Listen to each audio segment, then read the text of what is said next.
बिस्मिल्लाहिर्रहमानिर्रहीम। मोहतरम नाज़रीन, डॉक्टर नाज़मुद्दीन मलिक आपके साथ।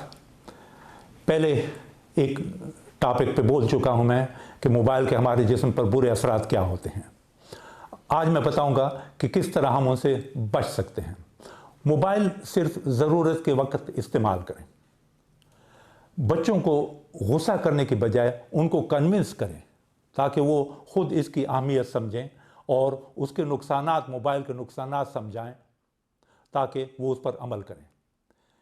मैसेज किसी का आया, फौरी जवाब देना ज़रूरी नहीं होता, उससे आपको टेंशन होती है।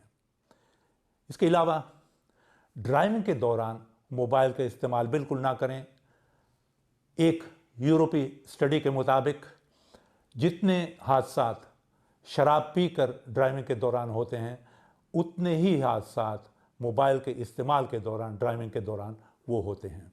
तो ऐसी हालत में आप ब्लूटूथ या स्पीकर का इस्तेमाल कर सकते हैं और उस पर आप मोबाइल पे जवाब दे सकते हैं। गुफ्तगू मोबाइल पे मुख्तसर करें। एक सजेशन है, 24 घंटे में 40 मिनट से ज़्यादा मोबाइल इस्तेमाल न करें।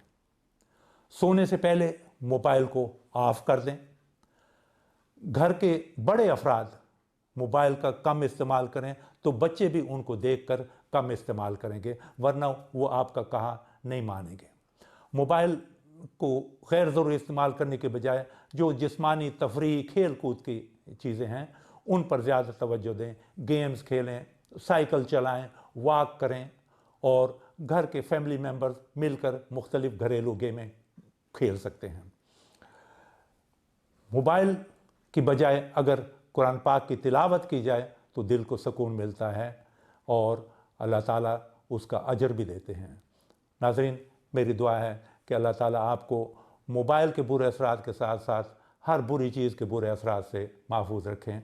डॉक्टर नाज़मुद्दीन मलिक को इजाज़त। अल्लाह हाफ़िज़। फ़ी अमानिल्लाह।